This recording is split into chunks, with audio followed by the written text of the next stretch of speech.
الحمد لله والصلاة والسلام على رسول الله وعلى آله وأصحابه ومن والاه أما بعد أيها الإخوة الكرام نلتقي وإياكم في هذه الليلة المباركة وليلتنا هذه هي الليلة 17 من شهر شوال لعام 40 وألف للهجرة الموافقة 19 من شهر يونيو لعام 19 و2000.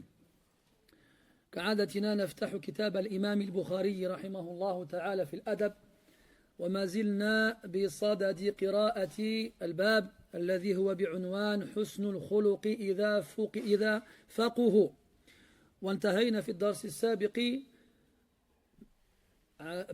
مع قراءة الحديث 88 و200، ونستأنف الليلة بإذن الله عز وجل وتوفيقه مع الحديث الذي يليه. Mes très chers frères, nous nous réunissons comme chaque mercredi soir afin de lire et d'étudier ensemble le livre de l'imam al-Bukhari, rahimahullah ta'ala, dans le bon comportement. Nous sommes toujours dans le chapitre 138 qui a pour titre le bon comportement lorsqu'ils sont instruits. Et nous nous sommes arrêtés la semaine dernière avec la lecture du hadith numéro 288 et nous reprenons aujourd'hui, incha'Allah ta'ala, avec le hadith suivant, le numéro 289. قال رحمه الله تعالى: حدثنا أبو نعيم قال حدثنا داود بن يزيد قال سمعت أبي يقول سمعت أبا هريرة رضي الله عنه يقول: قال النبي صلى الله عليه وسلم: تدرون ما أكثر ما يدخل النار؟ قالوا: الله ورسوله أعلم. قال: الأجوفان، الفرج والفم. وأكثر ما يدخل الجنة تقوى الله وحسن الخلق. هذا الحديث فيه سؤال من النبي صلى الله عليه وسلم لأصحابه: هل يدرون ما أكثر ما يدخل الناس النار؟ سألهم، وهذا يدل على مشروعية إلقاء السؤال لأجل التعليم. وقد بوب البخاري رحمه الله تعالى بابا في صحيحه يدل على ذلك. من عادة النبي صلى الله عليه وسلم أن ينوع الأسلوب لتلقين أصحابه العلم، إما أن يسألهم، وإما أن يأخذ بيد الواحد منهم، وإما أن يشير إلى معنى من المعاني إلى غير ذلك. ويشرع أيضا للحاضر إذا أراد أن يعلم الناس شيئا أن يتوجه إلى الإمام أو الشيخ أو المعلم بالسؤال حتى يستفيد الناس من الجواب. هذه طريقة نافعة إذا استحيا المرء مثلا أن يرشد أخاه، أو إذا خاف منه غضبا لو نصحه أو ما أشبه ذلك. قال: تدرون ما أكثر ما يدخل النار؟ قالوا: الله ورسوله أعلم. وهذا أدب جم من قبل الأصحاب رضي الله عنهم، حيث يفوضون الأمر إلى الله عز وجل وإلى رسوله عليه الصلاة والسلام في المسائل التي أحاط بها النبي صلى الله عليه وسلم. فيجوز للمسلم أن يقول الله ورسوله أعلم حتى بعد ممات النبي صلى الله عليه وسلم في المسائل المتعلقة بالشرع. أما المسائل العامة التي لا يعلمها إلا الله عز وجل فلا يجوز أن يقال فيها الله ورسوله أعلم. كان تقول مثلا متى الساعة، لا تقول الله ورسوله أعلم. أو هل سينزل المطر غدا، لا تقول الله ورسوله أعلم، وما أشبه ذلك. قالوا: الله ورسوله أعلم. وقد اعتدنا من الصحابة رضي الله عنهم أنهم يقولون ذلك حتى في المسائل التي يعرفونها ويتقنونها. لماذا؟ لأن النبي صلى الله عليه وسلم قد يصحح فهما استقر في ذهنهم وليس موافقا لما جاء به الشرع. هذا في معاني الألفاظ وفي العادات وحتى في بعض الأحيان في العبادات. فلذلك يقولون دائما الله ورسوله أعلم. وهكذا فعل السلف من هذه الأمة وأئمتها من بعدهم، كلما اتسع علمهم أكثر من قول الله أعلم. فهذا الإمام مالك رحمه الله تعالى يطرح عليه 50 سؤالا فيقول في 40 منها الله أعلم. لماذا؟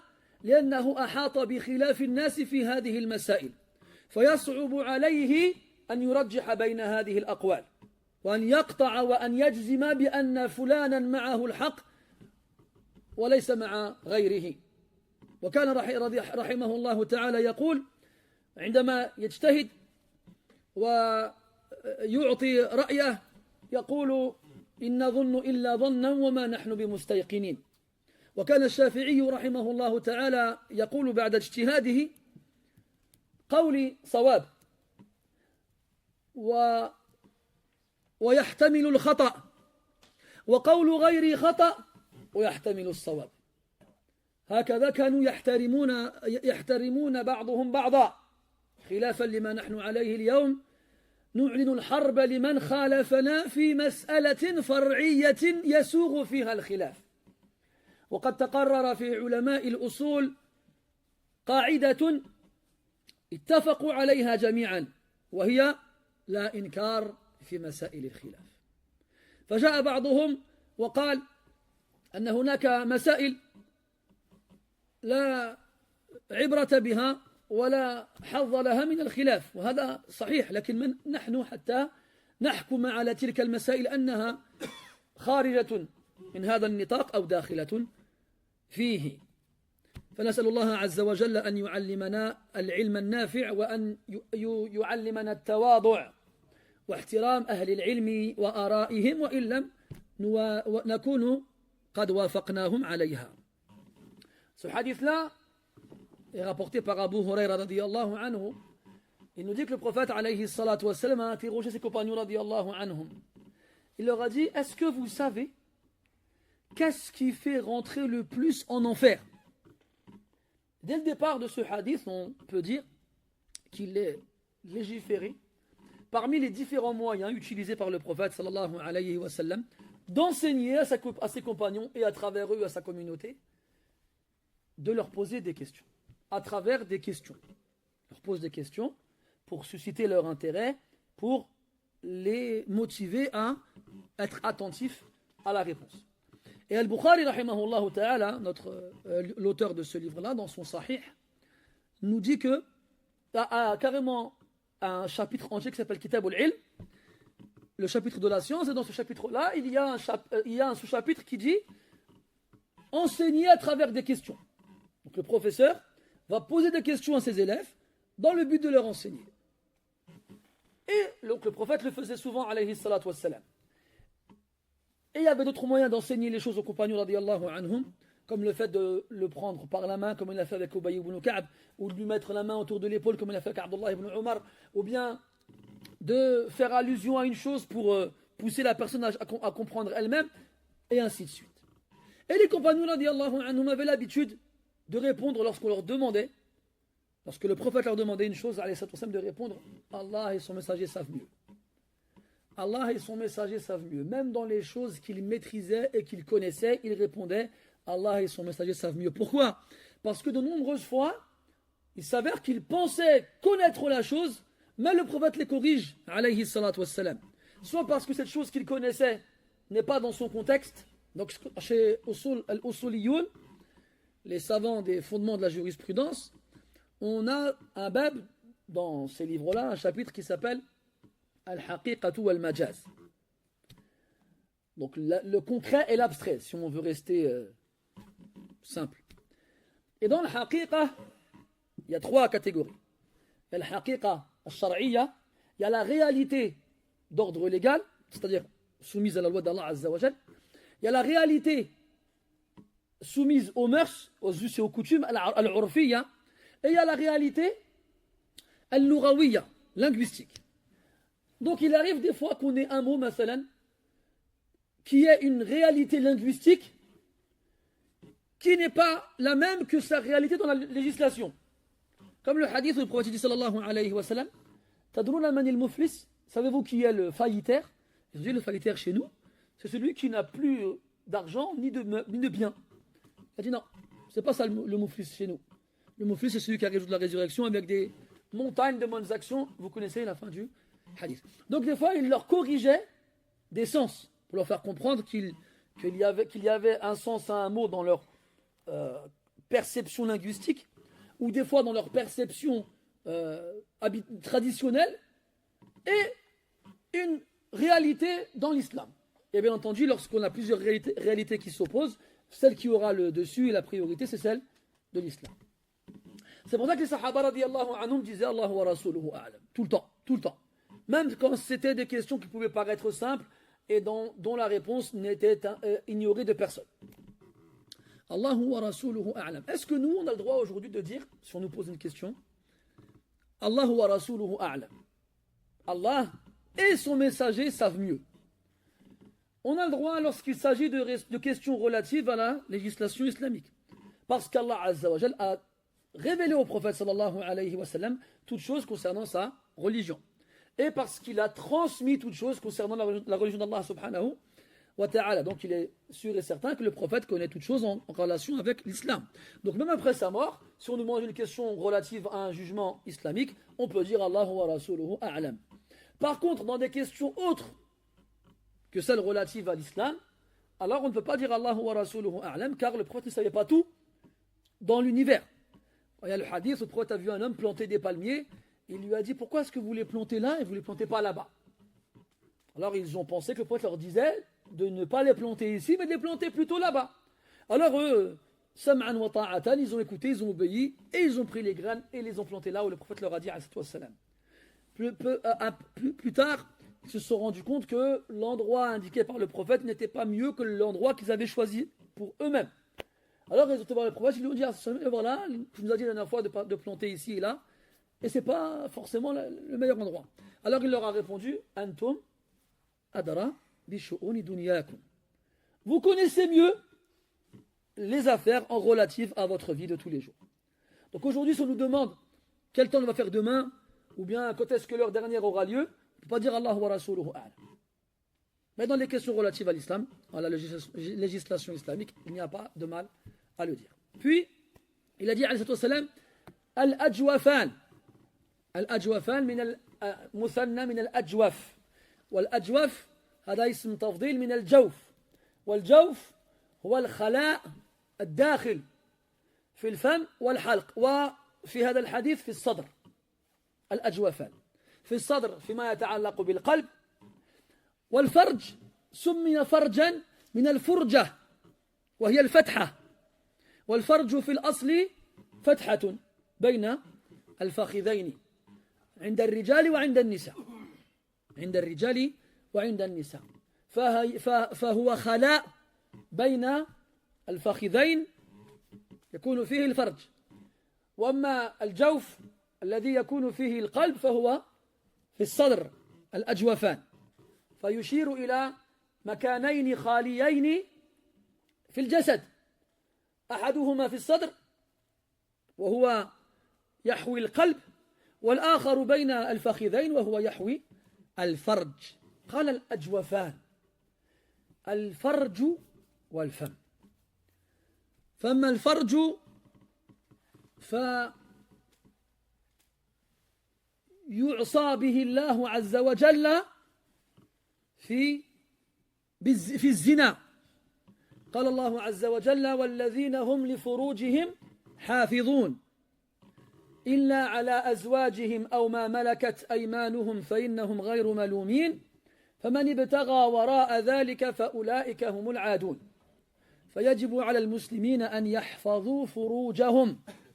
قال الله تعالى قل للمؤمنين يغضوا من أبصارهم ويحفظوا فروجهم. وقال بعدها عز وجل قل للمؤمنات يغضضن من أبصارهن ويحفظن فروجهن. وحفظ الفرج إن كان صاحبه عازبا ألا يستعمله في معصية الله، وإن كان محصنا أن يستعمله في الحلال. وإن استعمله في الحرام كان زانيا والعياذ بالله.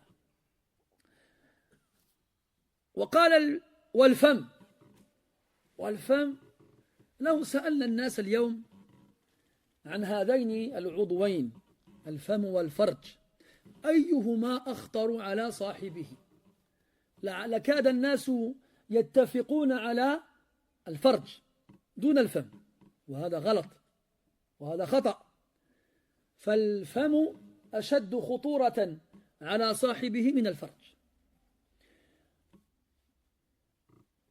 لأن الفم المعاصي التي ترتكب به كثيرة جدا، منها الكذب، ومنها الغيبة، ومنها النميمة، ومنها شهادة الزور، ومنها الاستهزاء والسخرية، ومنها أكل الحرام.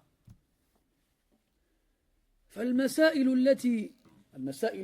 السيئة التي ترتكب من خلال الفم أكثر من أن تحصى. وأضف إلى هذا أن جميع الأعضاء موكلة إلى اللسان. روى الترمذي من حديث أبي سعيد الخدري رضي الله عنه أن النبي صلى الله عليه لا يرفعه قال: إذا أصبح ابن آدم فالأعضاء كلها تكفر اللسان. ما معنى تكفر اللسان؟ تحكم عليه بالكفر؟ كيف؟ لا، تتذلل وتتواضع له، تتذلل وتتواضع له، فتقول: اتق الله فينا فإنما نحن بك، إن استقمت استقمنا، وإن اعوججت اعوججنا. فجميع الأعضاء ومعها الفرج كلها موكلة إلى اللسان. فإن قال قائل: كيف نجمع بين هذا الحديث والحديث الذي رواه الإمام مسلم عن أبي هريرة رضي الله عنه؟ لا، الحديث الذي رواه الإمام مسلم من حديث أبي هريرة رضي الله عنه أن النبي صلى الله عليه وسلم قال في آخره: وإن في الجسد مضغة إذا فسدت فسد الجسد كله، وإذا صلحت صلح الجسد كله، ألا وهي القلب. كيف نجمع بين هذا الحديث الذي يقول بأن القلب ملك الأعضاء، وبصلاحه يكون صلاح الأعضاء، وبفساده يكون فساد الأعضاء، وذاك الحديث السالف الذكر من أن الأعضاء كلها موكلة إلى اللسان، لأن اللسان بريد القلب وسفيره، وهو الذي يعبر عما فيه. لذلك قال السلف: المرء بأصغريه، ما أصغراه؟ لسانه وفؤاده، لسانه وفؤاده، فلا تناقض بين الحديثين. على كل حال، الفرج والفم، الكذب والغيبة والنميمة وشهادة الزور والسخرية والاستهزاء وما أشبه ذلك. وهناك أمر آخر وهو أكل الحرام. وذكر الله عز وجل أكل الحرام في كتابه في مواطن مختلفة. قال الله تعالى: الذين يأكلون الربا. وأكل الربا هو أكل معنوي وليس أكلا حسيا. وقال عز وجل: إن الذين يأكلون أموال اليتامى ظلما إنما يأكلون في بطونهم نارا. وقال عز وجل: يا أيها الذين آمنوا لا تأكلوا أموالكم بينكم بالباطل. هذا أكل معنوي، وإن كان مآله حسيا، لأن المرء يكتسب مالا عن طريق حرام ثم يشتري به طعاما فيملأ به بطنه. وكذلك عاقبة الأمر ما رواه الإمام الترمذي من حديث جابر بن عبد الله رضي الله عنه أن النبي صلى الله عليه وسلم قال: لا يدخل الجنة لحم نبت من سحت النار أولى به. لحم أي جسد، نبت أي تغذى وتقوى، من سحت أي من حرام، النار أولى به، النار أولى به. وعند مسلم من حديث أبي هريرة رضي الله عنه قال النبي صلى الله عليه وسلم: إن الله طيب ولا يقبل إلا طيبا، وإن الله أمر به المؤمنين ما أمر به المرسلين، فقال تعالى: إن يا أيها الرسل كلوا من الطيبات واعملوا صالحا، وقال تعالى: يا أيها الذين آمنوا كلوا من طيبات ما رزقناكم.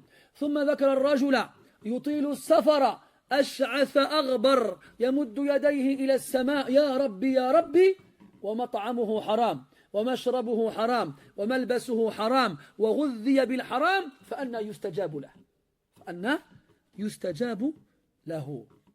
فالناس، وليس كلهم بفضل الله عز وجل، لكن لا سيما في هذه الأزمان المتأخرة كثير منهم لا يبالون ما يدخل بطونهم، وكثير مما يدخل بطونهم حرام والعياذ بالله، وبهذا يمنعون أنفسهم الدخول إلى الجنة، نسأل الله تعالى السلامة والعافية.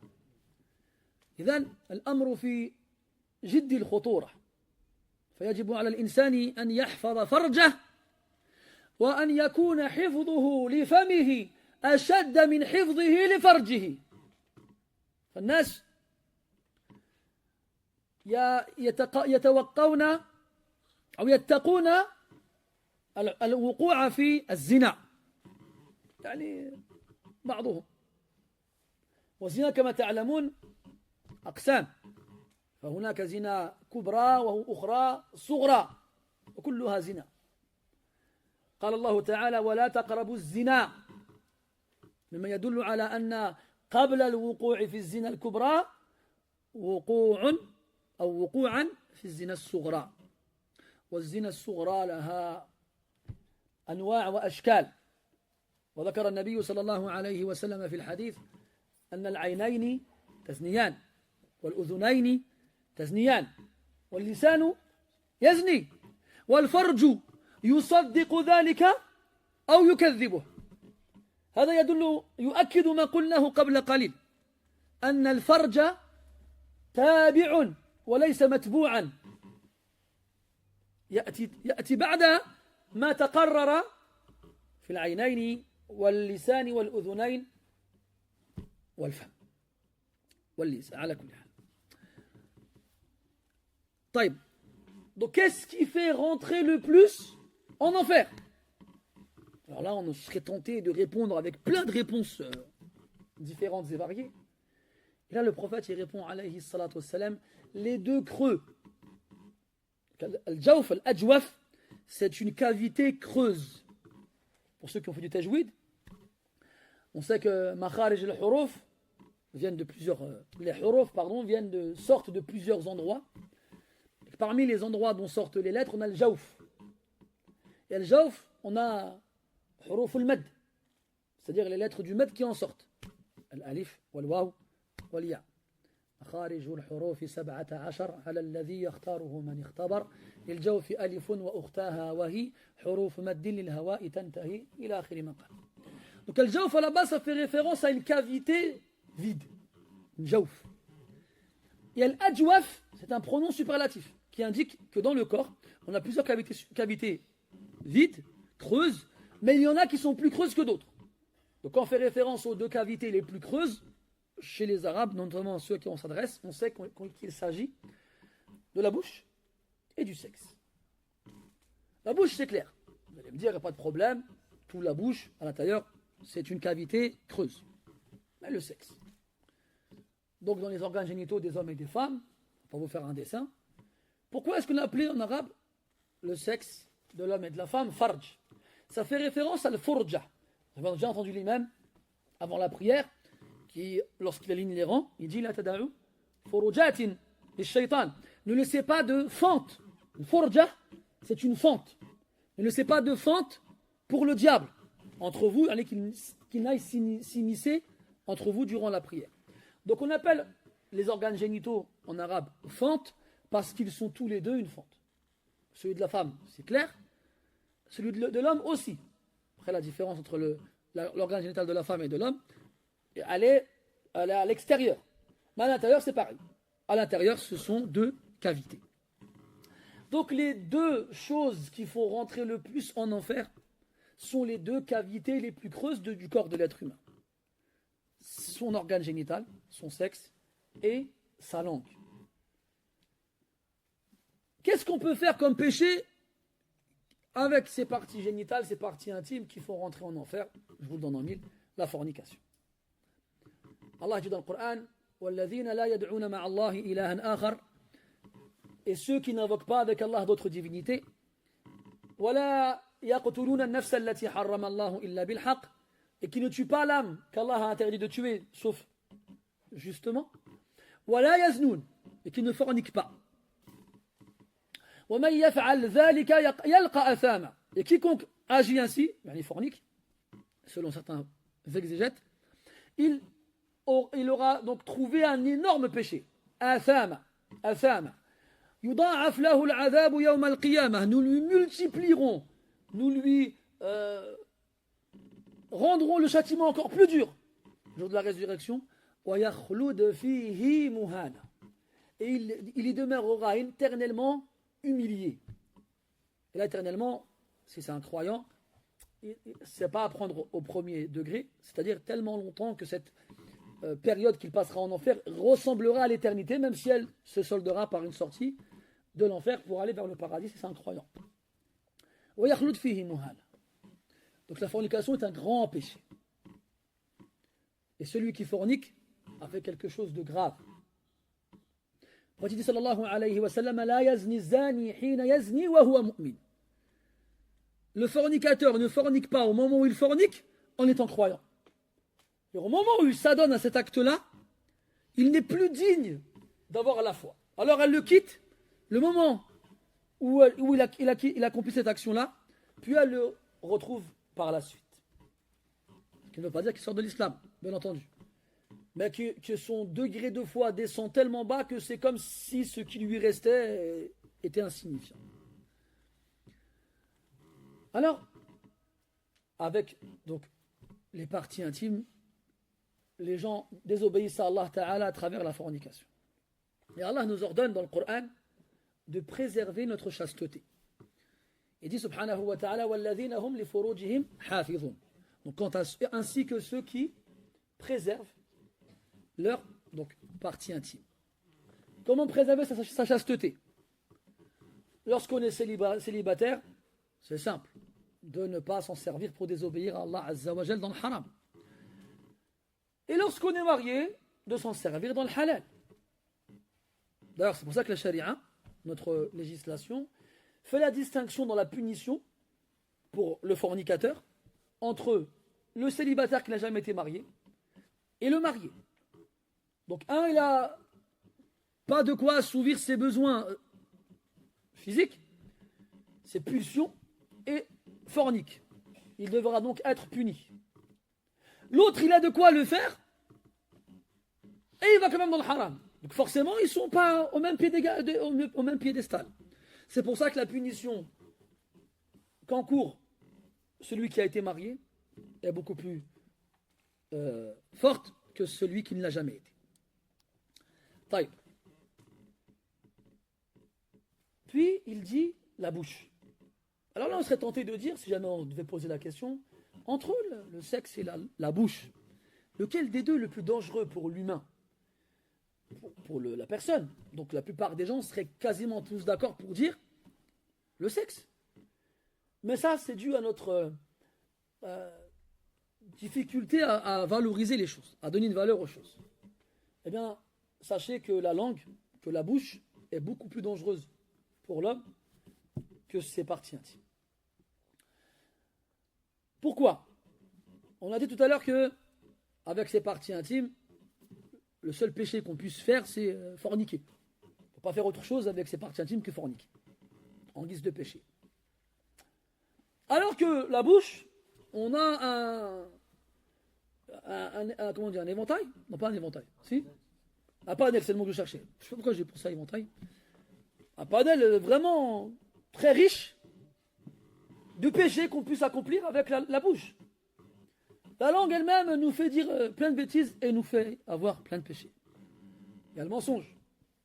Il y a la moquerie. Il y a la médisance. Il y a colporter les ragots pour semer la discorde entre les gens. Il y a le faux témoignage. Et ainsi de suite. Et il y a aussi tout ce qui concerne le fait de faire rentrer le haram dans son corps par le biais de sa bouche. Dans le Coran et dans la Sunna, on nous parle de manger le haram. Eh bien, dans certains versets, manger le haram est abstrait. Et dans certains textes, manger le haram est réel et concret.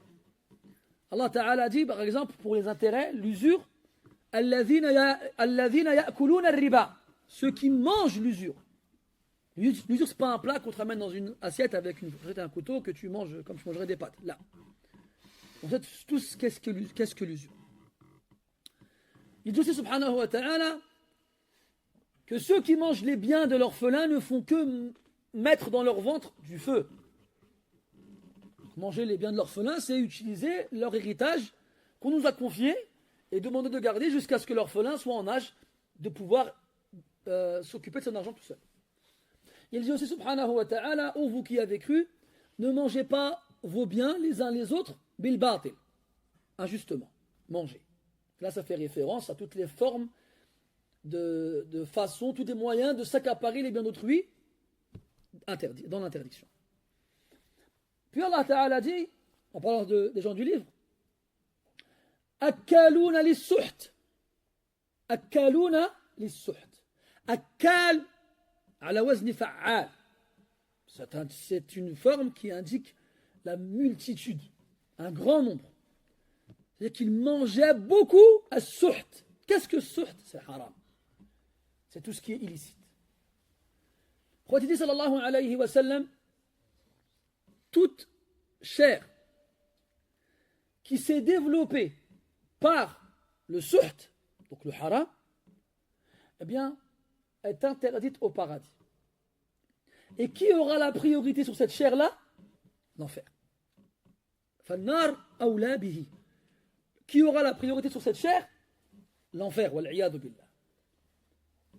Donc là, on voit que, quand même, on voit à quel point à quel point la langue ou bien la bouche de façon générale est dangereuse pour l'humain.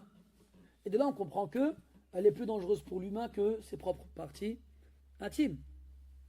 D'ailleurs, il a été rapporté d'après Abu Sa'id al-Khudri radiyallahu anhu que tous les jours, tous les membres du corps, tous, se rabaissent et s'humilient devant la langue. Ils lui disent, crains Allah en nous, car notre état dépend de toi. Nous sommes dépendants de toi. Si tu seras droit, nous le serons aussi. Par contre, si tu choisis d'être tordu, alors nous le serons aussi. Donc ce hadith indique bien que tous les membres sont dépendants de la langue. Et si quelqu'un me dit, mais attends, on connaît le hadith, le prophète dit sallallahu alayhi wa sallam, qu'il y a dans le corps un morceau de chair, lorsqu'il est bien, tout le corps sera bien. Mais par contre, s'il est mauvais, tout le corps sera mauvais. Qu'est-ce qu'il a répondu? C'est quoi? C'est le cœur. Donc là, je nous dis que tous les membres sont dépendants de la langue, et dans notre hadith, le prophète nous dit que c'est le cœur qui a la suprématie sur les membres du corps. On répondra tout simplement que le cœur et la langue sont liés. Et comme il a été dit par notre prédécesseur, Al-mar'u bi asgharayh, l'homme dépend de ses deux membres les plus petits, c'est-à-dire la langue et le cœur. Parce que la langue est l'ambassadeur du cœur et exprime ce qu'il y a dans le cœur. Donc, il n'y a pas d'incohérence entre les deux textes. Au contraire, ils sont liés. Un autre hadith nous prouve que justement, les parties intimes dépendent pas seulement de la langue, mais d'autres membres, d'autres sens aussi. Quand il nous dit sallallahu alayhi wa sallam qu'il a été écrit pour chaque fils d'Adam sa part de fornication.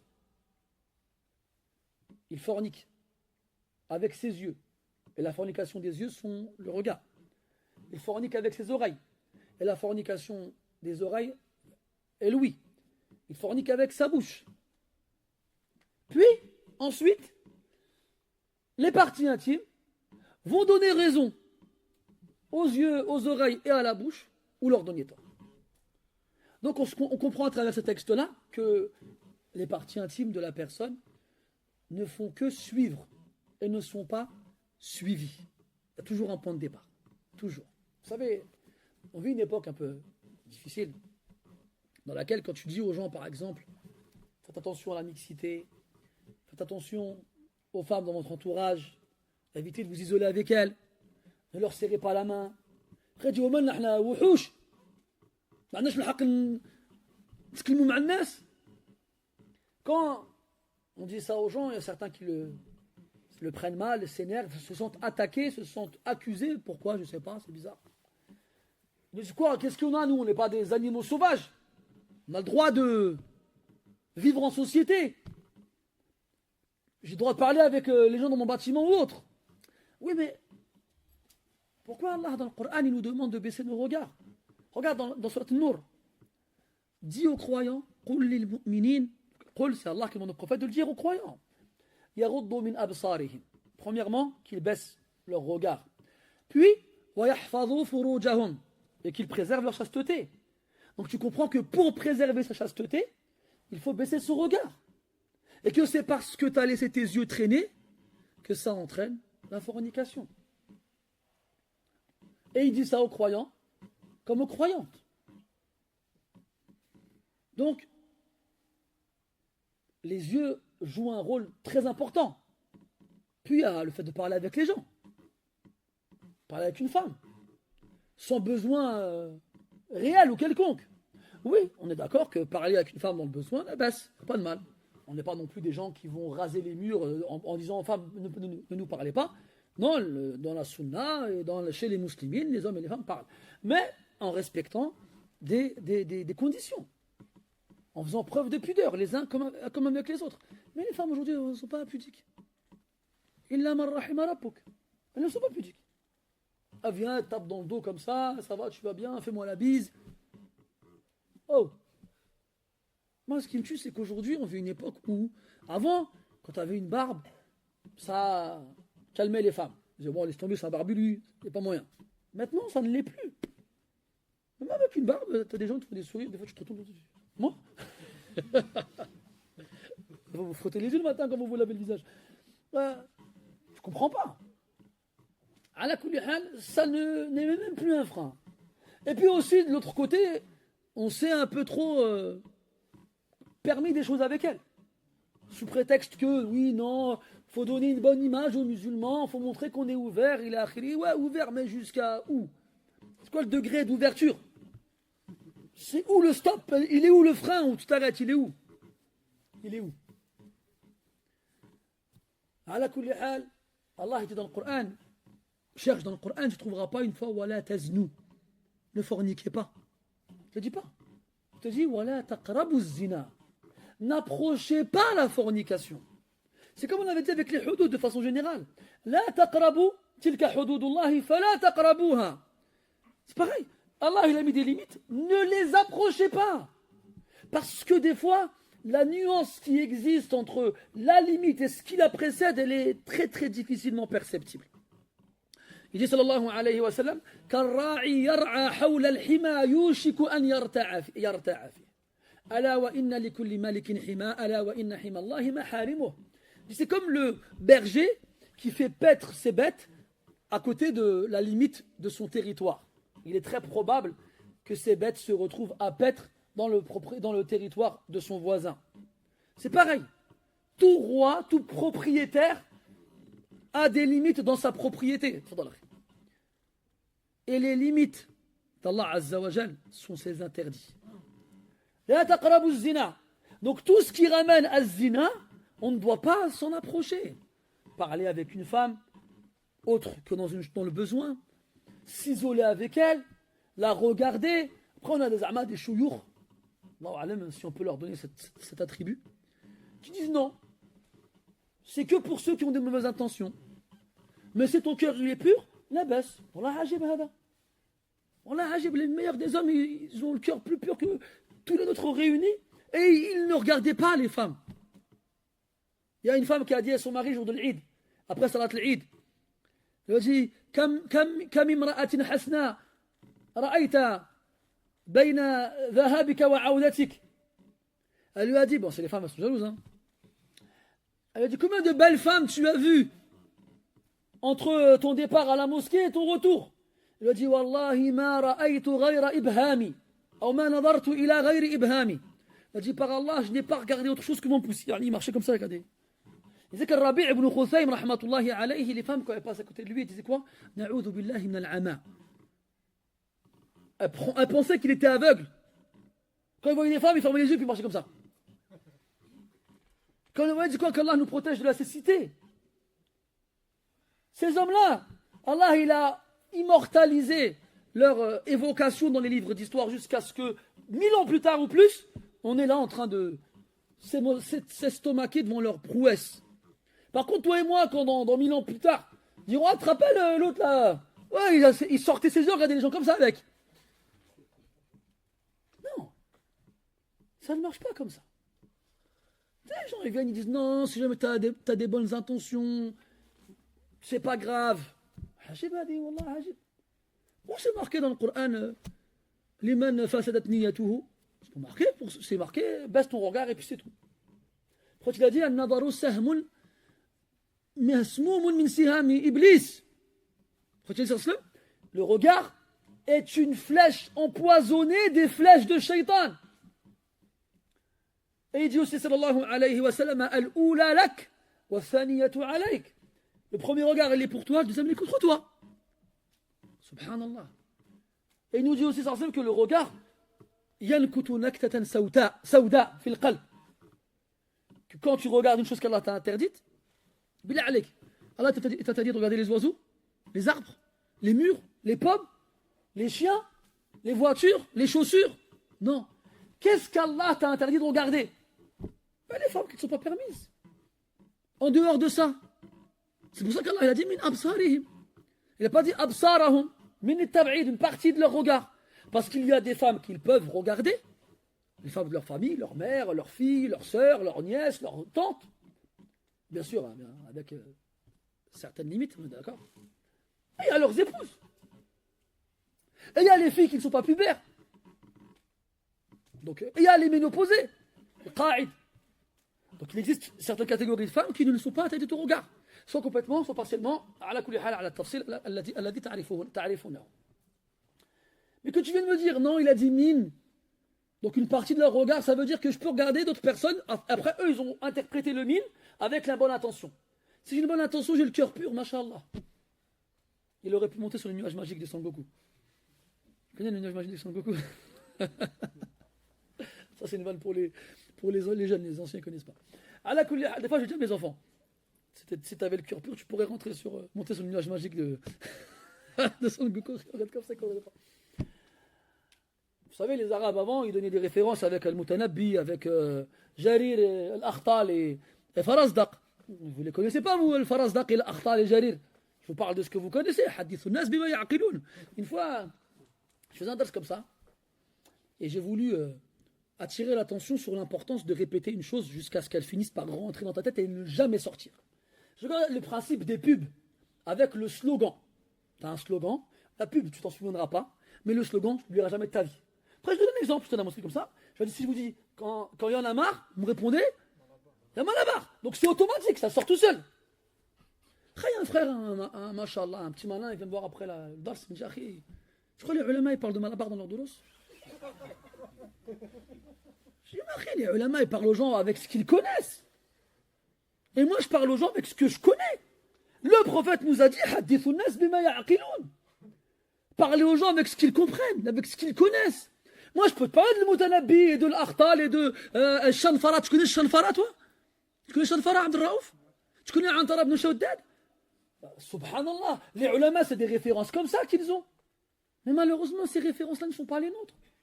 Nous, on a grandi à l'école de la République, avec Molière, les fourberies de Scapin, le malade imaginaire. Ou bien avec les fables de La Fontaine. Maître Renard sur un arbre perché, tenait dans son bec un fromage. Maître Renard parlait de tout à peu près ce langage. Tu veux quoi? C'est ce qu'on a connu, nous. Ou bien tu veux que je parle avec les gens du bled? Alors les Marocains, je vais parler de Saïd Jumani, par exemple. Ou bien, comment il s'appelle كيفاش يسموه هذاك اللي ديما يضحكوا عليه؟ شكون هو؟ لا مش عبد الرؤوف. عبد الرؤوف هذا حتى هو معروف. او ناشر الجوان الانسبكتور طاهر مثلا. الانسبكتور طاهر. C'est une figure connue en Algérie. Subhanallah. Jouha. Voilà, Jouha, tu parles aux gens du bled, ils vont comprendre. Je leur dis Abdel Raouf, et Fahmou. Je leur dis Jouha, et Fahmou. Je leur dis Saïd Jumani pour les Marocains, ils vont comprendre. Je leur dis l'inspecteur Tahar, ils vont comprendre. Là, je vous ai parlé de Sangoku. T'as Sangoku, ça? Sangoku. Voilà, c'est normal. Sangoku, c'est un dessin animé, c'est normal. C'est normal, les gens ne connaissent pas ça. كل واحد الثقافة اللي عنده وفي كيفاش تكبر والثقافة اللي عنده إلى آخره. Tout le monde il a sa culture, tout le monde il a ça. Donc les frères, Allah rada alaykoum, vous voulez venir me voir, me donner des conseils, marhaba bikum. Mais réfléchissez bien aux conseils que vous donnez. Ne croyez pas que tout nasih, sa nasiha elle est bonne. Iblis il a dit quoi à Adam et à Hawa? Il a dit وقاسمهما إني لكما لمن الناصحين. هل صدق في نصحه؟ لا ما صدق. C'est pas tout nasih qui donne sa nasiha est maqboula. Là, quand tu lui dis t'es gentil, akhi, non, je suis pas d'accord avec toi. Ah, le frère, on l'ansah, mais il n'accepte pas les nasih. En plus, il fait un hukm aam, en plus, après, ça devient une règle générale. Il est venu te voir une fois pour te dire un truc qui ne concerne que son avis à lui. Donc ça reste une divergence d'opinion. Ça n'est pas basé sur un texte ou autre. Tu n'es pas d'accord avec lui, tu dis ah, le frère, je ne sais, mais on ne fait pas nasih. Alors, quand des gens ils disent ouais, le frère, j'aimerais bien lui parler, ah, on va pas le voir. Hein. Il n'accepte pas la peine d'aller voir, il n'accepte pas de nasih, ça sert à rien. Ajib Ali, wallah. Ala kulli hal. Fermons cette parenthèse. Donc, dans l'histoire de Sangoku, quand il était petit, il avait un nuage magique.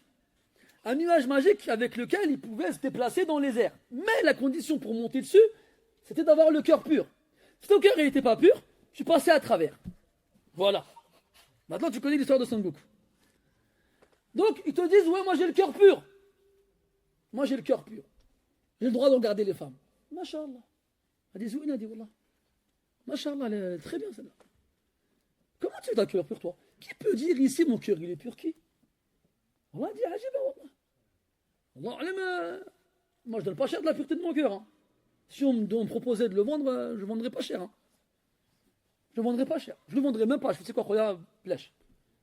Vaut mieux que tu restes avec le tien, c'est mieux. C'est mieux. Ala kulli hal, donc, Allah Ta'ala nous a doté de membres avec lesquels on doit lui obéir.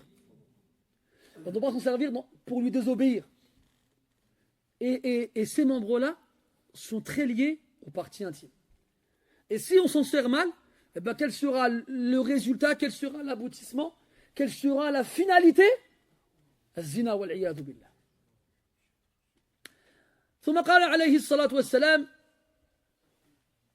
وهناك حديث يجمع بين الأمرين رواه البخاري في صحيحه من حديث سهل بن سعد الساعدي رضي الله عنه قال صلى الله عليه وسلم من يضمن لي ما بين لحييه وفخذيه أضمن له الجنة.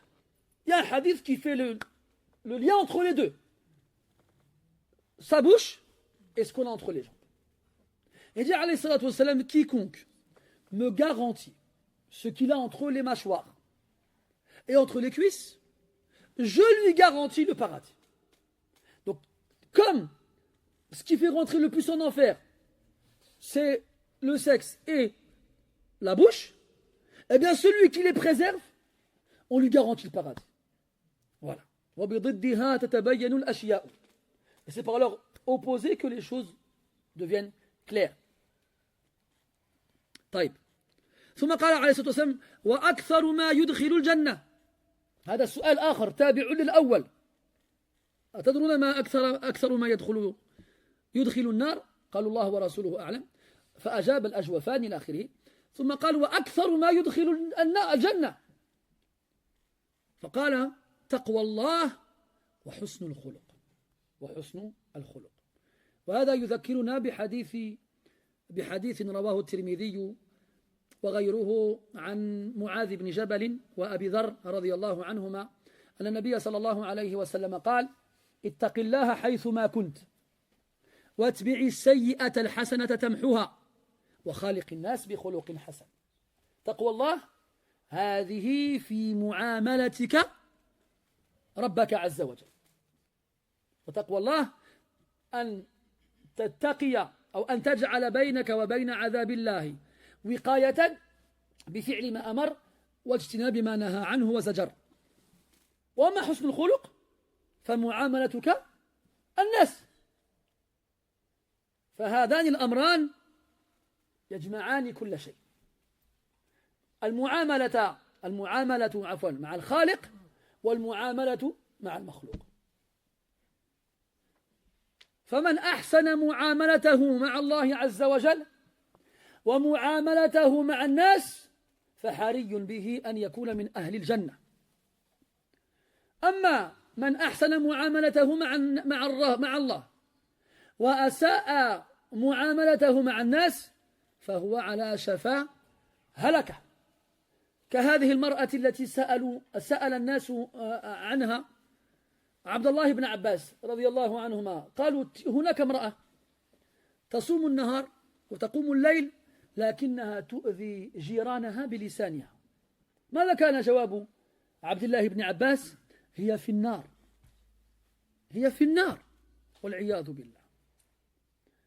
فلا بد منهما معا ولا ينفك أحدهما عن الآخر. وحسن معاملة الله عز وجل بطاعته وبترك معصيته. والله تعالى أمرك بحسن معاملة الناس، وقولوا للناس حسنا. إذن لو لم تعامل الناس بالتي هي أحسن كما أمرك به ربك لم تحسن المعاملة مع الله عز وجل. فلا بد منهما معا. Puis après le prophète sallallahu alayhi wa sallam a dit, c'est une seconde question qui suit la première. Et qu'est-ce qui fait rentrer le plus les gens au paradis? Parce que la foi, c'est espoir et crainte. Quand on fait peur aux gens, on ne doit pas laisser dans la peur. On doit tout de suite après ramener de quoi les rassurer pour équilibrer entre la peur et l'espoir, pour ne pas tomber dans l'extrême. Hein, Qur'anan, Allah nazzala ahsan al-hadith kitaban mutashabihan mathani, qui vient par paire. Quand Allah parle de l'enfer, du châtiment, de sa colère, il a akhirihi, c'est censé faire peur aux croyants. Le croyant ne doit pas rester dans la peur.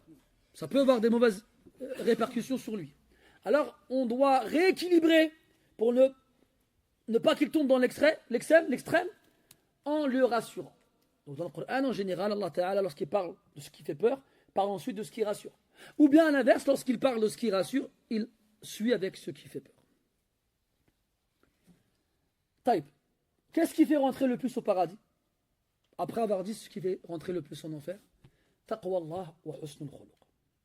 C'est-à-dire, donc la crainte d'Allah, on a dit que taqwa, c'est le fait de mettre entre soi et la colère d'Allah et son châtiment une protection. Taqwa, ça veut dire une protection. Une protection en obéissant à ses ordres et en délaissant sa désobéissance. C'est ça le taqwa. Et il a dit husnul khuluq, le bon comportement. Et donc là, on a la relation avec Allah Azza wa Jal à travers la piété et la relation avec les gens à travers le bon comportement. Et ces deux éléments-là ont été aussi cités dans notre hadith. Le prophète dit sallallahu alayhi wa sallam à Mu'adh ibn Jabal et à Abi Dharr, il leur dit: crains Allah où que tu sois et fais suivre le péché par une bonne action, elle l'effacera. Et comporte-toi avec les gens d'un bon comportement. Donc là, on a la relation avec Allah Azza wa Jal à travers l'obéissance qui lui est due et le fait de s'éloigner de sa désobéissance et la relation avec les gens. Donc ces deux relations-là sont liées et indissociables. On ne peut pas avoir une bonne relation avec Allah sans avoir une bonne relation avec les gens. Et l'inverse aussi. Ce qui te dit l'autre, je ne sais pas quel président de quel pays ou bien telle personnalité qui sont morts et qui ont fait des bonnes choses. Non, mais ils étaient gentils. Ils méritent leur place au paradis. C'est pas toi qui dis qui a mérité sa place au paradis. Et si ces gens ne sont pas morts musulmans, on n'a pas à demander à Allah de les faire entrer au paradis ou bien de leur faire miséricorde, vu qu'il nous l'a interdit. Donc arrêtez de dire oui, l'autre a fait ci, l'autre il a fait ça. Sans foi, ça ne sert à rien. Hatim al-Ta'i, si je m'adresse à des jeunes ici, tu connais Hatim al-Ta'i, Anas? Voilà. Hatim al-Ta'i, tu connais Hatim al-Ta'i, Mohamed? Hatim al-Ta'i, c'était un arabe dont la générosité était légendaire. Il ne disait jamais non et donnait tout ce qu'il possédait. Aïcha radiyallahu anha demande au prophète est-ce que sa générosité, sans pareil, lui sera utile devant Allah Azza wa Jal? Il faut savoir qu'il est mort avant l'islam et est mort associateur. Il a dit non, elle ne lui sera pas utile. Il n'a jamais dit de toute sa vie Rabbi ghfirli yawma yub'ath. Jamais de sa vie, il a dit Allah pardonne-moi le jour où ils seront ressuscités. Alors les merci ou bien les Ledissa ou bien les je ne sais pas qui encore, c'est pareil, il n'y a pas de différence. Il n'y a pas de différence. On ne se base pas seulement sur les actes. Allah, il accepte l'action du serviteur à deux conditions. La pureté de l'intention, que ce soit fait pour Allah Ta'ala seulement et pour personne d'autre, et que cette action-là soit conforme à la législation divine. Sans ces choses-là, Allah, il n'accepte pas. Et Allah dit dans le Coran, إِنَّمَا يَتَقَبَّلُ اللَّهُ مِنَ الْمُتَّقِينَ. Allah n'accepte que des pieux. Bref. Alors, imaginons quelqu'un pieux qui obéit à Allah et ne lui désobéit pas, mais qui n'a pas une bonne relation avec les gens. Eh bien, ça sera contre lui. On a demandé à Abdullah ibn Abbas radiyallahu anhuma ce qu'il pensait d'une femme qui priait le jour, qui priait la nuit, pardon, et qui jeûnait le jour, mais qui nuisait ses voisins avec sa langue. Elle leur parlait mal, elle mentait sur eux, il a dit elle est en enfer. Wal'iyadu billah. Elle est en enfer. Donc, ce n'est pas des choses qu'on peut séparer. Et d'ailleurs, celui qui a une mauvaise relation avec les gens n'a pas eu une bonne relation avec Allah Azza wa Jalla. Parce qu'Allah te demande d'avoir une bonne relation avec les gens autour de toi. Il te dit وَقُولُوا لِلنَّاسِ حُسْنًا. Dis toujours aux gens des bonnes choses. وَقُلْ لِعِبَادِي يَقُولُوا الَّتِي هِيَ أَحْسَنُ. Et dis à mes serviteurs de dire la meilleure des choses. إلى آخره ولا تجادلوا أهل الكتاب إلا بالتي هي أحسن ادعو إلى سبيل ربك بالحكمة والموعظة الحسنة إلى آخره. Vous connaissez ces versets. Donc celui qui est dur avec les gens, est méchant et en colère, il n'a pas obéi à Allah Azza wa Jalla. D'où le lien indissociable qui existe entre la bonne relation avec Allah Azza wa Jalla, et la bonne relation avec les gens. Wallahu ta'ala a'lam. ثم قال رحمه الله تعالى حدثنا عبد الله بن محمد قال حدثنا أبو عامر قال حدثنا عبد الجليل ابن عطية عن شهر عن أم الدرداء رضي الله عنها قالت قام أبو الدرداء رضي الله عنه ليلة يصلي فجعل يبكي ويقول اللهم أحسنت خلقي فحسن خلقي. هذا فيه عدة أشياء. أولا أن السلف كانوا يعمرون لياليهم بالعبادة، وكان يستحيل عندهم عادة أن يظل المرء نائما طيلة الليل من غير أن يقوم ويركع ولو ركعتين خفيفتين، وكانوا يسيئون الظن بمن لا يقوم الليل. هذا كان ديدان الناس خواصهم وعوامهم من غير فرق. واصبحنا في زمن حتى خواص الناس أو بعضهم تركوا قيام الليل، والله المستعان. ويقول عليه الصلاة والسلام لعبد الله بن عمر: يا عبد الله، لا تكن مثل فلان كان يقوم الليل فترك قيام الليل. وقال عليه الصلاة والسلام لعبد الله بن عمر: نعم الرجل عبد الله لو كان يقوم الليل. فلما سمع عبد الله بن عمر رضي الله عنهما هذا الكلام ما ترك قيام الليل حتى مات، قيام الليل حتى مات. والكلام عن قيام الليل شهيق وحلو وجميل، لكن المقصود أن نجعله حقيقة، ولا نقتصر على ذكره دون العمل به. فنسأل الله عز وجل أن يوفقنا لهذا العمل الجليل. يقول: فجعل يبكي ويقول في دعائه. وهذا يدل على كذلك البكاء عند الدعاء، البكاء عند الدعاء، بل في الصلاة، بل في مناجاة الله عز وجل. وقد أثنى الله عز وجل في كتابه وعلى لسان رسوله عليه الصلاة والسلام على البكائين في آيات كثيرة وحديث شتى، منها قوله تبارك وتعالى: إذا تتلى عليهم آيات الرحمن خروا سجدا وبكيا، إن الذين أوتوا العلم إذا يتلى عليهم يخرون للأذقان سجدا ويقولون سبحان ربنا إن كان وعد ربنا لمفعولا ويخرون للأذقان يبكون ويزيدهم خشوعا. ويقول عليه الصلاة والسلام: عينان لا تمسهما النار، عين باتت تحرس في سبيل الله، وعين بكت من خشية الله.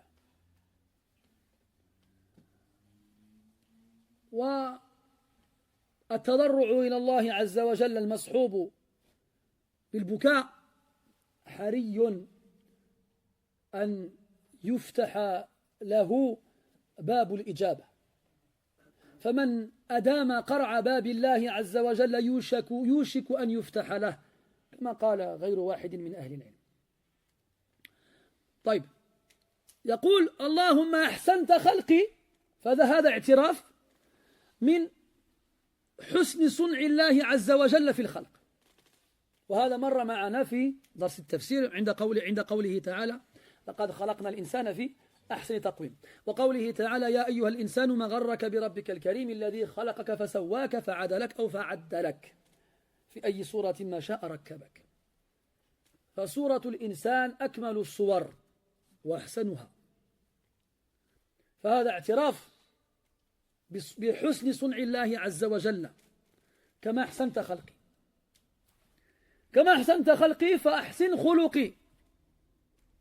وهذا اعتراف أيضا أن الخلق لا يكون حسنا إلا بإذن الله عز وجل. فلئن اجتهد الإنسان غاية اجتهاده ليكون ذا خلق حسن لا يستطيع إلى ذلك سبيلا إلا بعد توفيق الله عز وجل له، وإلا فلا قدرة له على ذلك.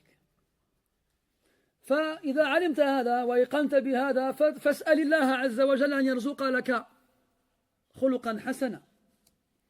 وقد روي هذا الدعاء مرفوعا إلى النبي صلى الله عليه وسلم ولا يصح، عن ابن مسعود رضي الله عنه.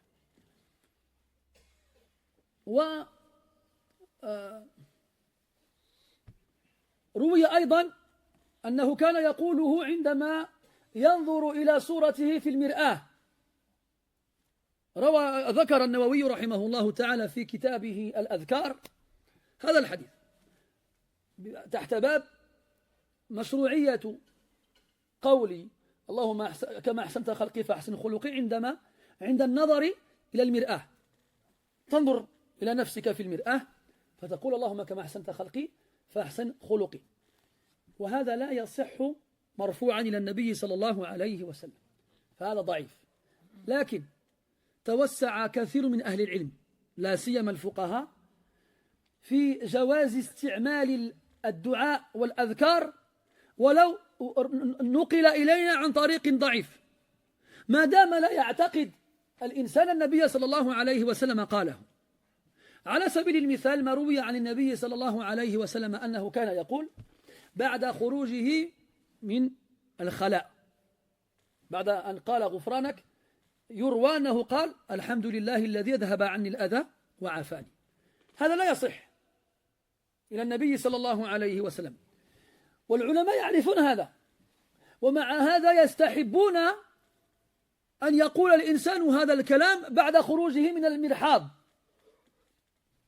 يقولون هذا الباب واسع، وإن كان قد نقل إلينا عن طريق ضعيف فالعلماء يتوسعون في مثل هذا، فلا حرج لو قاله الإنسان. كذلك هذا الدعاء لو قاله الإنسان وهو ينظر إلى نفسه في المرآة، لو قال اللهم كما أحسنت خلقي فأحسن خلقي، لا حرج عليه ما دام لا يعتقد أن النبي صلى الله عليه وسلم قاله. تقول أم الدرداء رضي الله عنها أن زوجها أبو الدرداء أو أبا الدرداء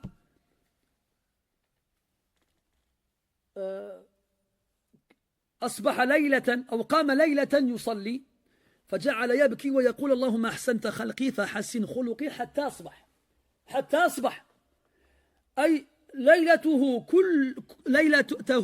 كلها بين الصلاة والدعاء والبكاء، فما أحلاها وما أجملها من ليلة. يا حبذا لو كانت ليالينا كلها مثل ذلك. أما ليالي صاحبكم فما هي إلا النوم، ولا حول ولا قوة إلا بالله. على كل حال هذا والله شيء عجيب، يبيتون يعني الليلة كلها وهم يصلون أو يدعون أو يبكون أو يقرؤون القرآن أو يعقدون أناملهم بالتسبيح أو ما أشبه ذلك.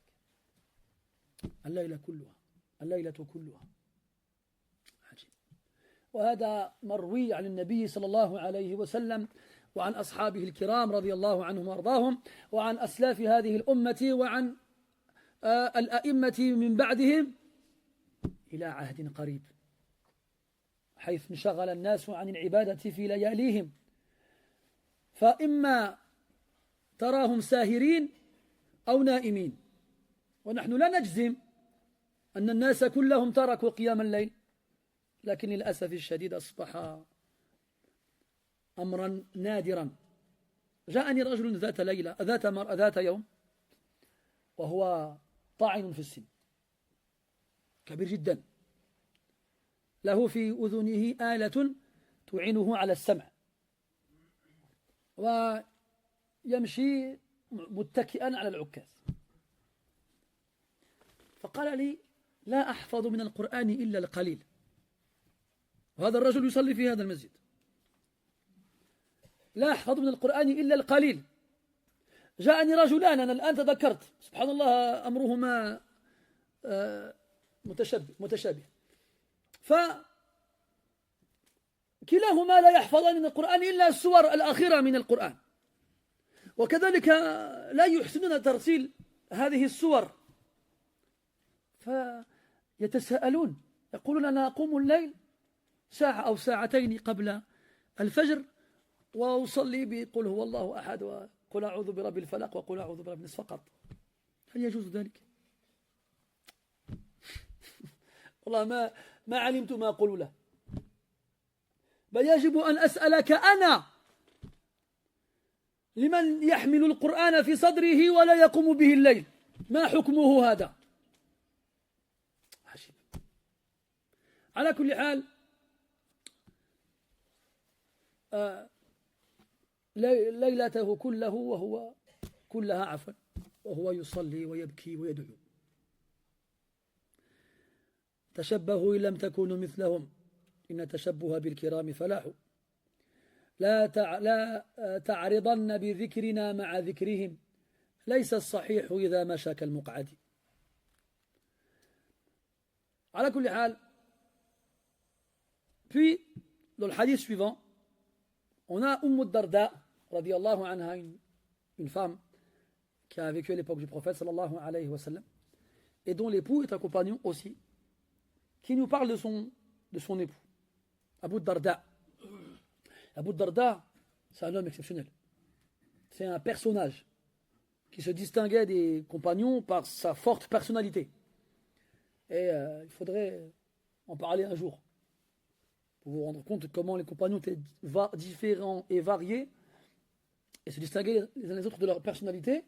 Et alhamdoulilah, on ne demande pas aux gens d'être des clones avec tous la même façon d'agir ou d'être. Non, on a nos différences, nos particularités, nos distinctions. On n'a pas besoin de voir tous être le même, ou bien les mêmes. Donc Abu Darda, sa femme, Umm Darda, nous dit, radiyallahu anhuma, qu'Abu Darda, une nuit, s'est levé pour prier. Et il a passé la nuit à prier et à pleurer. Déjà, il prie la nuit. Chose qui est censée être le quotidien de tous les musulmans. Et c'était le cas pendant longtemps. À l'époque du prophète, lui-même, et ses compagnons, radiyallahu anhum. Puis après eux, les tabi'in, les atba' tabi'in, les salafs de façon générale. Puis après eux, la Oumma en général, partout. Les gens, tous ont des anecdotes dans lesquelles ils racontent leur père, ou leur mère, ou leur grand-mère, ou leur fils, ou un tel, ou un tel. Tout le monde priait la nuit, c'était normal. Limite, tu avais une mauvaise opinion de celui qui ne priait pas la nuit. Même si tu ne priais que 2 unités de prière légères, au début de la nuit ou à la fin, au minimum tu dois prier la nuit. Quand on voit les récompenses et les vertus et les mérites qui résident dans cette action exceptionnelle, il faudrait être fou pour s'en priver. Et puis jusqu'à il n'y a pas longtemps, c'est devenu malheureusement quelque chose de rare, de trouver les gens qui prient la nuit. Après, je ne fais pas une généralité. Je sais, moi, alhamdoulilah, il y a beaucoup de gens qui sont venus me voir et qui m'ont parlé de leurs activités nocturnes. Donc il y en a toujours des gens qui prient la nuit, alhamdoulilah. Mais malheureusement, il y reste peu. Donc prier la nuit déjà. Puis, elle nous dit, il pleure. Pareil. Celui qui pleure aujourd'hui, c'est un extraterrestre. Les gens le regardent bizarre. Je dis quoi, sa mère, elle est morte ou quoi, lui? Pourquoi il pleure? Je me rappelle, il y a une vingtaine d'années de ça, j'avais acheté le coffret d'un cheikh connu, connu à l'époque. Aujourd'hui, les gens ne le connaissent pas. Al-Mahaysni, si vous connaissez Al-Mahaysni. تسمع بيه عبد الصمد؟ لا؟ واحد يعرف المحيسني؟ تعرف المحيسني؟ محمد بن سليمان المحيسني حفظه الله تعالى. Un imam connu depuis les années 80. Ah, Al-Bakkaï. Moi, j'aimais beaucoup ce cheikh-là. Il a une hana, j'aime beaucoup. Parce que justement, il pleure beaucoup quand il fait la prière. Et donc, j'avais acheté son coffret, puis j'écoutais les cassettes, avant que le MP3 n'existe. Hein. J'écoutais les cassettes, et puis il y a quelqu'un, sans dire qui, un de la famille, il passe, il écoute le cheikh pleurer. Mais allô, qu'est-ce qu'il a? Il pleure. Allez. Pourquoi?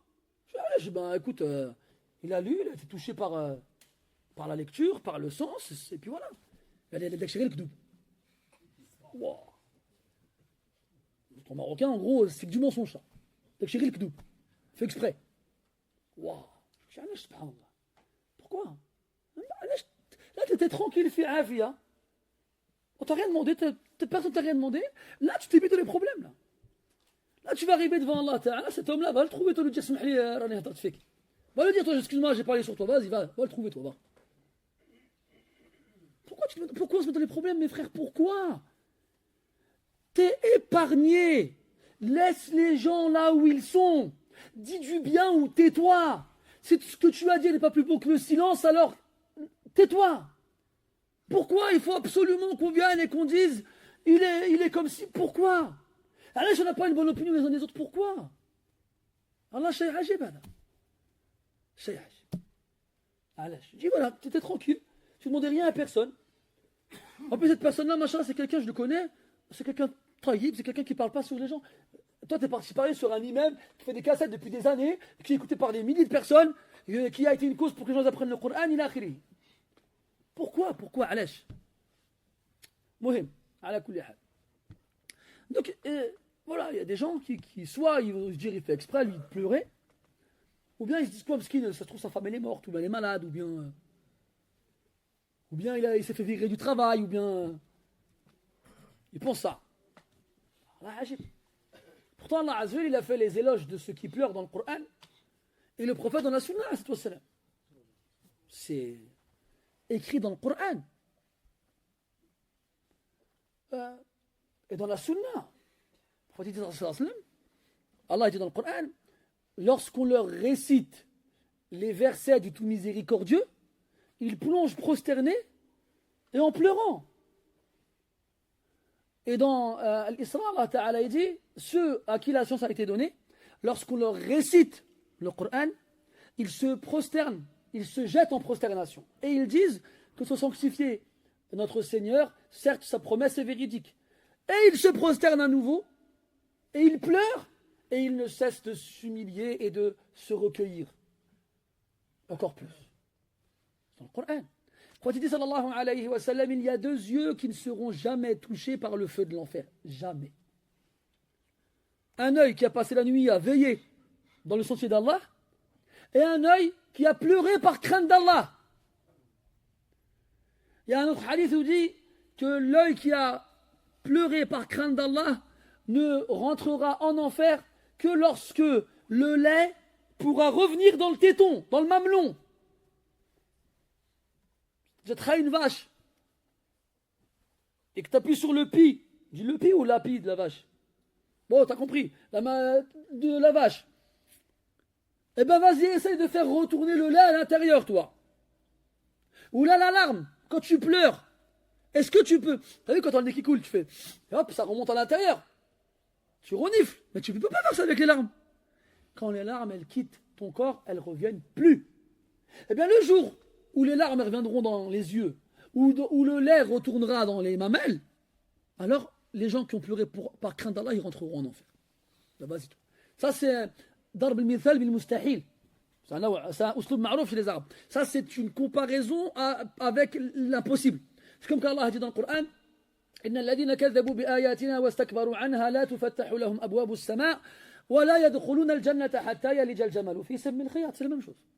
Ils ne rentreront au paradis que lorsque le chameau traversera le chat de l'aiguille. Le chat pas avec un T, avec un S, ni le front. Taïb. Qu'est-ce qu'il disait toute sa nuit à pleurer et en prière? Il invoquait Allah Azza wa Jal. Il disait, oh Allah, comme tu as embelli mon apparence, embellit mon comportement.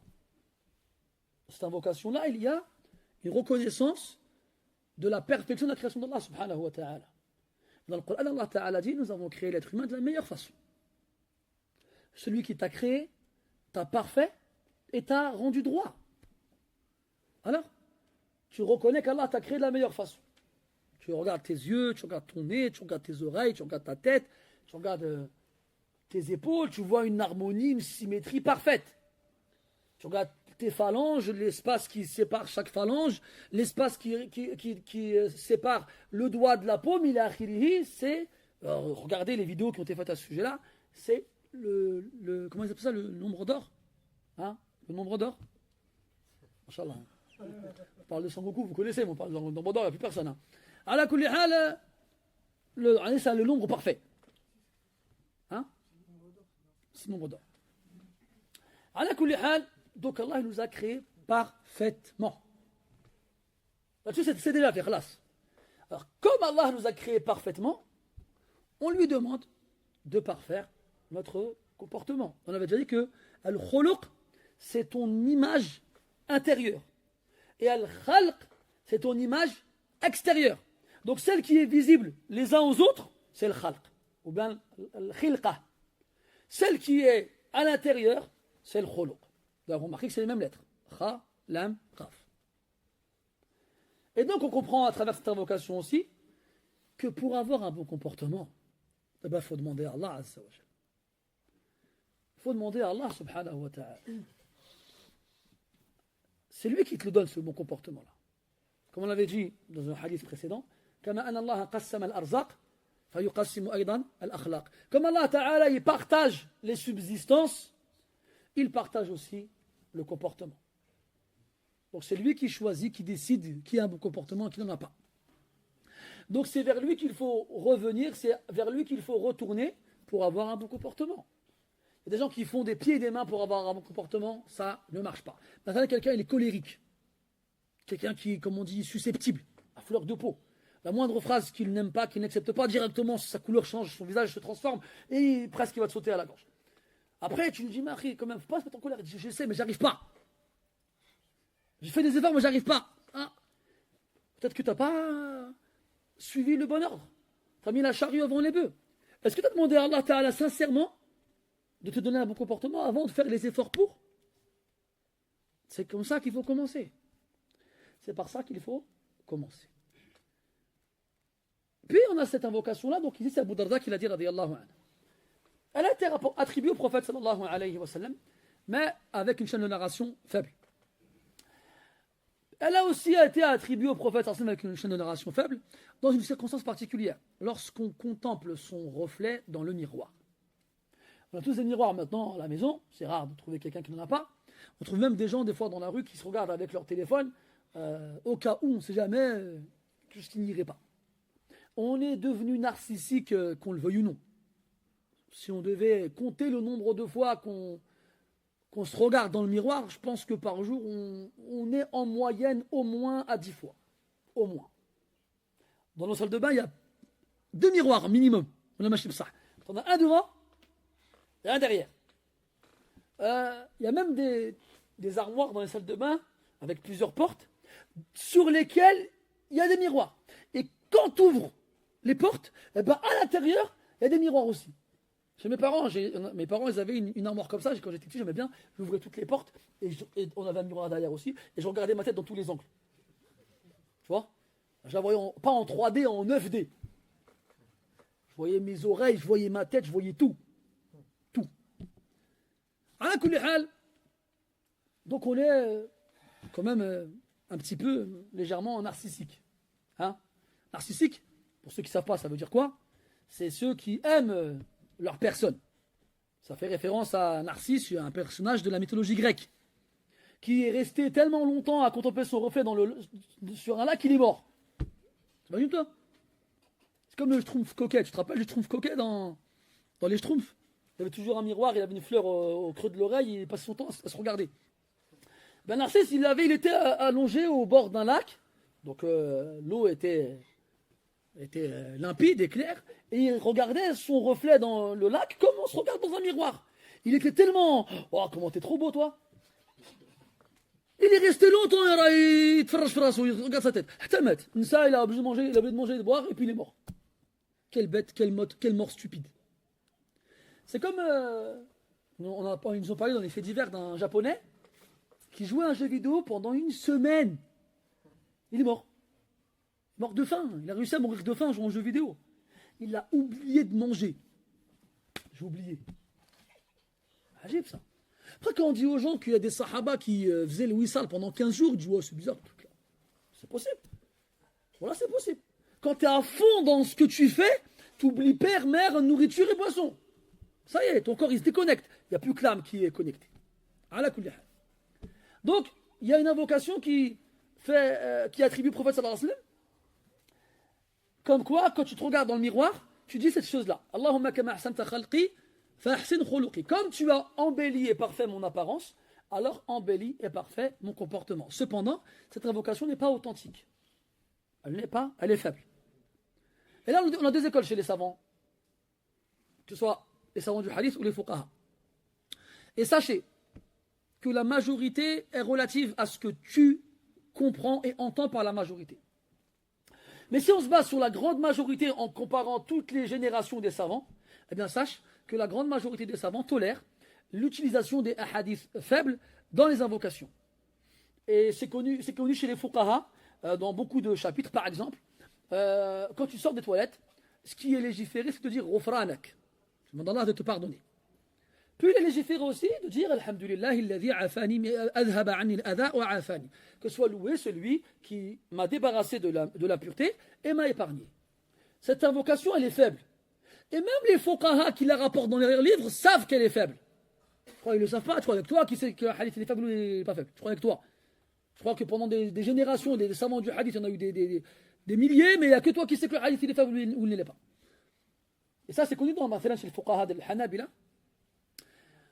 Dans Bab Kitab al-Tahara, Bab Adab Qada il-Haja, tu as ça. Tu prends Zad al-Mustaqni' ou bien tu prends les livres chez le fuqaha, chez le Hanabila, c'est connu. Et bien, quand tu prends Rawd al-Murbi' de al-Bahouti, et qu'il passe sur ce passage-là, il te dit le hadith la yasih. Lakin yustahab. Le hadith n'est pas authentique, mais il est recommandé de le dire. Donc ça, c'est l'école de la majorité. Après, oui, il existe une partie de la Oumma, chez les savants, qui te disent c'est daïf, on ne le dit pas. Après, tant qu'on est convaincu que ce n'est pas le prophète qui a dit ça, sallallahu alayhi wa sallam, il n'y a pas de mal à le dire. Que ce soit en sortant des toilettes, ou en te regardant dans le miroir, il n'y a pas de mal. C'est ce qui a été préconisé par la plupart des ulama, par la plupart des fuqaha, toute école confondue, pendant quasiment tout le temps. Jusqu'à il n'y a pas longtemps. Taïb. Donc, Allahumma ahsanta khalqi fahassin khuluqi hatta asbah. Il est resté comme ça jusqu'au matin. Toute la nuit. Et ça, pareil. On a le prophète en premier qui a passé la nuit entière en prière, ou bien ses compagnons, radiyallahu anhum, ou bien les salafs, ou bien les gens de la Ummah en général. Mais on a dit que le minimum, c'est rak'atayn après l'Isha, avec un verset dans chaque raka. Ça, c'est le minimum syndical dans Qiyam al-Layl. Alors celui qui n'arrive pas à faire ce minimum-là, dhalika huwa al-mahroum. C'est lui le privé par excellence. Voilà, vous me direz, c'est l'été, les nuits elles sont courtes, on finit l'Isha, il est minuit passé. D'ailleurs, c'est l'Aden. C'est bon, j'ai fini, calmez-vous. Et le Fajr, il est tôt, c'est un peu avant 4 heures. Donc, tu n'as même pas 4 heures de Naas. Tu dis, moi, je vais Naas 4 ساعة وبغيت نوض باش نصلي واسمح لي. احنا بغيناكم غير تدخلوا الجنة ما بغيناكمش حاجة أخرى. Tu vois, qu'est-ce qu'on veut? Tu sais, tu dis aux gens, priez la nuit, tu dis, ouais, mais on dort quand nous? Et moi, excusez-nous, nous voulons juste que vous alliez au paradis, tout ce qu'on veut. Après, vous ne voulez pas, ben, c'est comme vous voulez. Hein. Ça nous fera plus de place. Hein? Le hur al-'ain qui vous était destiné, ben, on s'en occupera bien, ne vous inquiétez pas. Hein? Enfin, si Allah, bien sûr, il nous accepte là-bas. Ala kulli hal, donc, dua, as-salah, pouka, pendant la nuit, plus longtemps. Plus tu restes longtemps, plus il est très probable qu'on te réponde. Ibn al-Qayyim, rahimahullah ta'ala, dans Zad al-Ma'ad, il parle des nawafil que le prophète faisait, sallallahu alayhi wa sallam, dans le jour et dans la nuit. Puis il te dit, en moyenne, en gros, si on cumule tout ce qu'il faisait, il faisait une 40aine de raka'at dans le jour et la nuit. Le prophète sallallahu alayhi wa sallam, tout le temps. Et après, il finit avec une sagesse dont il avait le secret. Il dit, à force de frapper à la porte, on finit par t'ouvrir. Sauf que toi, quand tu frappes chez moi, que tu frappes, moi je la porte, après c'est moi je te frappe.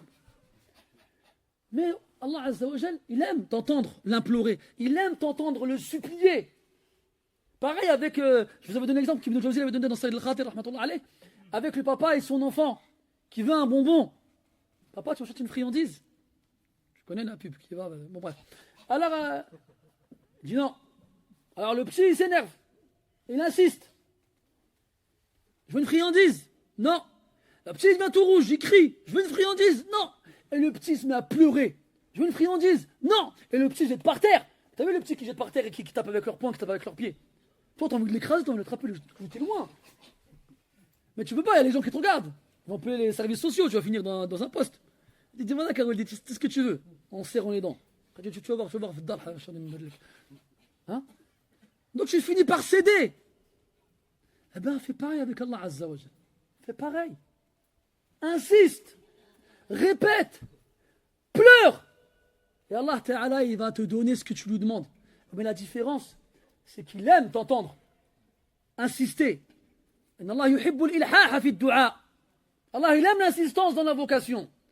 Et il aime t'entendre pleurer quand tu lui demandes. C'est pour ça que des fois, il ne te donne pas ce que tu demandes tout de suite. Parce qu'il aime t'entendre l'invoquer. Il y en a qui invoquent et qui disent, j'ai demandé à Allah, Allah ne m'a pas donné. Mais non, il veut que tu continues à lui demander. Et quand tu invoques Allah Ta'ala, que tu lui demandes, tu l'adores. Et il te récompense pour ça. يا أخي أنت بين الحسنيين. Tu es entre les deux bonnes choses. La récompense de l'adoration et la réponse à ton invocation. Tu ne perds pas. فنسأل الله تعالى أن يلهمنا حسن تضرع وأن يوفقنا لأن تسيل دموعنا ونحن ندعوه. سبحانك اللهم وبحمدك أشهد أن لا إله إلا أنت نستغفرك ونتوب إليك وصلى الله على نبينا محمد وعلى آله وأصحابه أجمعين والحمد لله رب العالمين. On finira le hadith la semaine prochaine إن شاء الله تعالى وبارك الله فيكم.